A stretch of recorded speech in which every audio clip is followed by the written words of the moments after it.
नमस्कार, मेरा नाम पंडित हरीश शास्त्री, जानकी ज्योतिष केंद्र, श्री गंगानगर। आज हम ऐसे एक व्यक्ति का इंटरव्यू ले रहे हैं जो श्री गंगानगर नहीं पूरे राजस्थान में अपने नेक कार्य जनसेवा के लिए पूरे राजस्थान में परिचित है, जो कि पूरे गरीबों के लिए भी और अनेक प्रकार से लोगों की जनहित के कार्य करते हैं, चाहे वो नशा मुक्ति केंद्र हो, चाहे गरीब बहन बेटियों की शादी हो, चाहे बच्चों के भविष्य के विकास के लिए हो। तो चलिए आज उनसे बात करते हैं कि ये इनको जो मोटिवेशन कैसे मिला, ये कैसे प्रेरित हुए और अपने कैसे मैं चाहता हूँ कि आप हमारे दर्शकों को आप बताइए अपने शब्दों में कि फर्स्ट एक्सपीरियंस आपको कैसे मिला कि आपको लगना चाहिए कि मुझे भी इस कार्य में, जनहित के कार्य में आना चाहिए ताकि जन सेवा, हरि सेवा के अनुसार आप प्रेरित हो। तो मुझे बताइए आप कैसे प्रेरित हुए इसमें। शास्त्री जी, आपका धन्यवाद कि आपने अपना समय निकाला।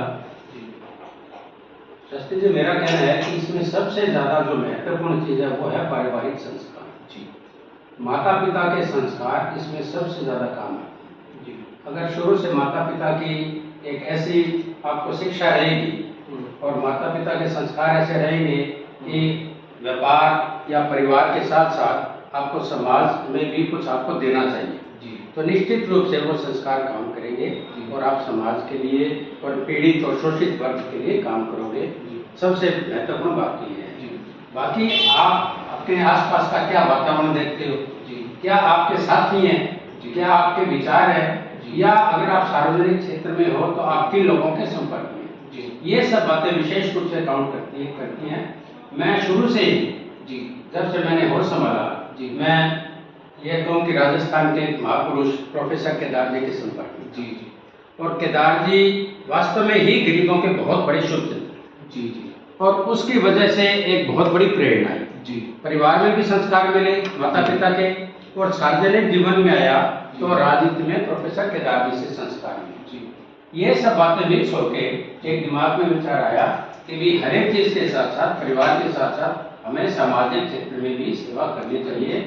हम समाज को कुछ दे सके, ये भावना है, हम राष्ट्र को कुछ दे सके, सिर्फ अपने लिए नहीं किया जाए, समाज के लिए और पीड़ित वर्ग के लिए किया जाए, इसी भावना के साथ इस क्षेत्र में आगे।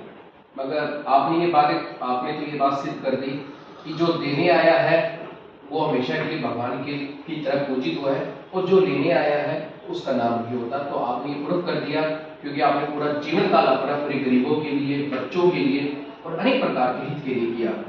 तो और दूसरा प्रश्न ये है कि आप इतना मोटिव रहते हैं इस उम्र में भी, तो इसका सबसे बड़ा बेनिफिट इसके पीछे राज क्या है, और इसके जो बेनिफिट आपको मिल रहे हैं वो भी बताइए आप। नहीं, राज क्या है, देखो, अगर शरीर या स्वस्थ है, निरोग अगर हैं आप, तो आप हर एक काम कर सकते हैं।